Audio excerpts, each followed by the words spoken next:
मित्र आणि मैत्रिणी नमस्कार. स्वागत आहे तुमचं तुमच्या चॅनेलवर नातं मैत्रीचं. आज आपण पाहणार आहात घरोघरी मातीच्या चुली. तर मग स्टार्ट करूया आजचा एपिसोड.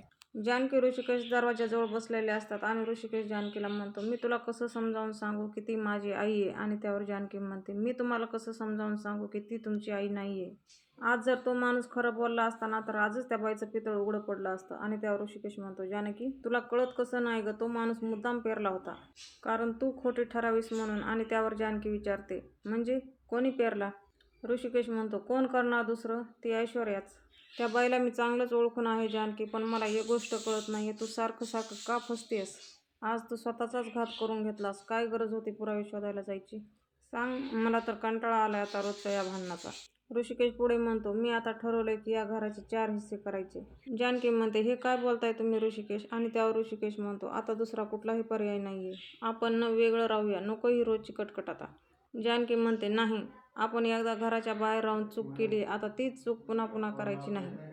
कळतंय तुम्हाला? आणि त्यावर ऋषिकेश म्हणतो, नाही जानकी, आता या घरामध्ये आधीसारखं काहीच राहिलेलं नाहीये. आता या घराचे वाद तेव्हाच मिटतील जेव्हा या घराचे 4 हिस्से होतील.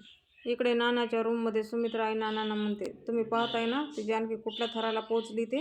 स्वतःला सिद्ध करण्यासाठी पैसे देऊन बाहेरच्या माणसाला बोलवलं. शी, काय हा खोटेपणा. आणि त्यावर नाना म्हणतात, काय हे सुमित्रा, आपली जानकी अशी आहे का? मला वाटतंय नक्कीच काहीतरी गैरसमज झालेला असेल. आणि तिथे सारंग घेऊन उभा असतो आणि नानाला म्हणतो, कसला गैरसमज नाना? अहो नाना, हा गैरसमज नाहीये, हे मुद्दाम केलं जातंय माझ्या बायकोला वाईट ठरवण्यासाठी. आणि त्यावर नाना म्हणतात, हो? आणि सारंग म्हणतो, हो, खरं सांगतोय मी नाना. आता कसं आहे ना, मी आणि ऐश्वर्या आम्ही दोघं जण आईच्या बाजूने आहोत ना, आणि आईने जानकी वहिनीला दूर लोटलंय म्हणून मुद्दाम करतीये ती, आमच्या विरुद्ध डाव खेळतीये नाना. नाना सारंगच्या तोंडावरून हात फिरवतात आणि म्हणतात, किती गरीब गाय आहेस रे तू. जानकी आता डाव खेळते होय? आणि तुझी बायको का इतक्या दिवस पदर घेऊन डोक्यावर वावरत होती? त्यावर सारंग म्हणतो, मला मान्य आहे ऐश्वर्याकडून पण फार चुका झालेल्या आहेत. आता ती आपल्या बाजूने आहे ना, आणि आईला जरा काही लागलं खुपलं तर सगळ्यात अगोदर तीच येते, जानकी नाही येत. आणि एवढं सगळं करून काय पडतं आमच्या पदरात? अपमान सहन करायला लागतो, मनस्ताप होतो आम्हाला. आणि बाहेर ऋषिकेश म्हणतो, म्हणूनच मी शेरू आणि सौमित्राला बोलवलंय उद्या. त्यावर जानकी म्हणते, नाही ऋषिकेश, मला नाही पटतंय तुमचं बोलणं. असं कसं घर सोडून जायचं आपण? ती ऐश्वर्या आपलं घर तोडायलाच बसलीये. आपण घर सोडून कसं चालेल? मी काय म्हणते नेहमी, अन्न वस्त्र आणि निवारा आणि आपली माणसं, हाच आपल्या मूलभूत गरजा आहेत. नाही, मान्य, जीवन जगण्यासाठी पैसा महत्त्वाचा असतो, पण जीवन सुखाने जगण्यासाठी नाती पण महत्त्वाची असतात. ती अशी सोडून कसं काय चालेल? हे बघा, तुम्ही जो काही विचार करताय तो चुकीचा आहे.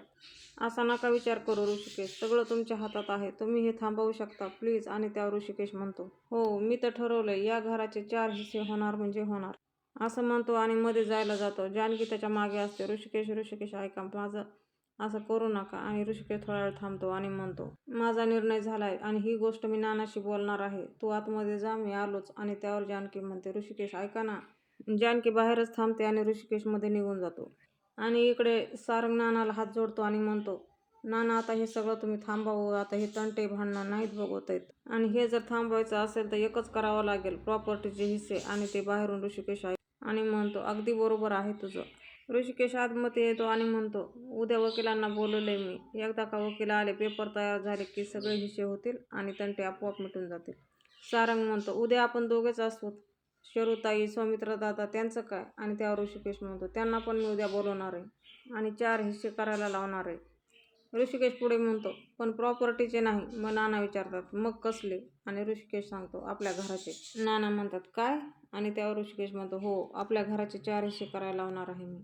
आणि नाना म्हणतात, अरे ऋषिकेश, हे काय बोलतोयस तू? नाना पुढे म्हणतात, अरे याच घरात तुम्ही लहानाचे मोठे झालात. त्यावर ऋषिकेश म्हणतो, मोठं झाल्यावरच कळतंय की आता आम्ही एकत्र राहू शकत नाहीत, कारण या घरात प्रेमाची जागा तिरस्कारानं घेतलीये, मायेची जागा रागाने घेतलीये, आणि आपुलकी तर केव्हाच घराकडे पाठ करून उभी आहे. तिथेच टेबलावर त्या 4 जण भावंडांचा फोटो असतो लहानपणचा, आणि तो ऋषिकेश घेऊन पाहतो. ऋषिकेश फोटोवरून हात फिरवतो आणि म्हणतो, खूप सुंदर आठवणी आहेत या घरात, आणि आता जर हिस्से नाही झाले ना तर खूप वाईट आठवणी राहून जातील डोक्यात, ते नको व्हायला. आणि म्हणून तर म्हणतोय, आपण हिस्से करून टाकूयात. एकदा हिस्से झाले की सगळे खुश होतील आणि मग जानकीवर कोणतेच आरोप होणार नाहीत. असं म्हणताच आई ऋषिकेशकडे पाहते आणि ऋषिकेश आईला म्हणतो, नाही आई, मला मान्य आहे, तुला जानकी या घरात नकोय, मुलगी म्हणून पण नकोय आणि सून म्हणून पण. पण मी नाही तिची साथ सोडू शकत. अग्नीच्या साक्षीने मी तिला वचन दिले, आयुष्यभर मी तिच्या सोबत राहील. तू तिथे मी म्हणत तिच्याबरोबर घराबाहेर पडलो होतो ना, मी वनवासही भोगला. तिचं असणं तुला जर मान्य नसेल तर मीही या घरात तुला यापुढे दिसणार नाही. ऋषिकेश एवढं बोलून तिथून निघून जातो. बाहेर जानकी घराच्या बोर्डावरून हात फिरवते आणि म्हणते, आता हे घर घर राहणार नाही. आणि तिथे तिचा डोळा लागतो. थोड्या वेळाने ऐश्वर्या तिथे येते आणि म्हणते, अरे रे रे, दारातल्या भिकाऱ्यासारखी अवस्था झाली आहे तुझी. घराला सोडून जाणार नव्हतीस ना? मग बसल्या बसल्या मुंग्या येतील अंगाला. ती तिथून जाणार तो तिच्या डोक्यात अजून काहीतरी येतं आणि म्हणते, अरे ही तर चांगली आयडिया आहे. आता बघ जानकी मी काय करते ते. इकडे तिकडे बघत ती किचनमध्ये येते आणि साखरेचा डबा उघडून वाटीभर साखर घेऊन जाते. आणि ती साखर जानकीच्या अवतीभोवती फेकून देते आणि म्हणते, आता मजा येईल. गोड गोड जानकीला मुंग्या चावतील. दुसऱ्या दिवशी सकाळी जानकीच्या पूर्ण अंगावर मुंग्या आणि लाल लाल उठलेलं असतं. ती आवरडून उठते आणि त्या मुंग्या झाडते. डोळे उघडून पाहते तर सगळ्या अंगावर मुंग्या चाललेल्या असतात आणि गडबडीनं उठून दरवाजा ठोठावते, पण आतून दरवाजा लावलेला असतो ऐश्वर्याने. आणि तो दरवाजाचा आवाज ऐकून लता दरवाजा खोलते. लता जानकीच्या अंगावर मुंग्या पाहून घाबरते आणि म्हणते, अगं हे काय झालं? किती मुंग्या झाल्यात ह्या? आणि जानकी म्हणते, हो. लता त्या अंगावरच्या मुंग्या सगळ्या झाडत असते. लता जानकीला विचारते, काय गं, दुखतंय का? त्रास होतोय का खूप? आणि जानकीच्या हाताला धरते आणि बाहेर नेते. एका कुंडीजवळ बसवते.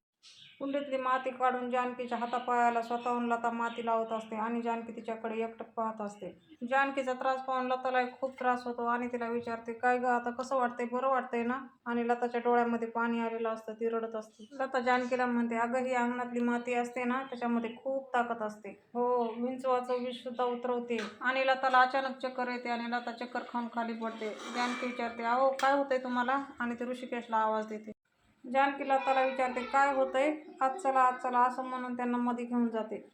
मैत्रिणींनो, आज थोडी मला घाई असल्यामुळे मी पूर्ण एपिसोड टाकू शकणार नाही. माफ करा. उद्याचा एपिसोड तुम्हाला फुल भेटेल. असेच आपले एपिसोड पाहण्यासाठी आजच आपले चॅनल सबस्क्राईब करा. भेटूया आपण उद्याच्या भागात.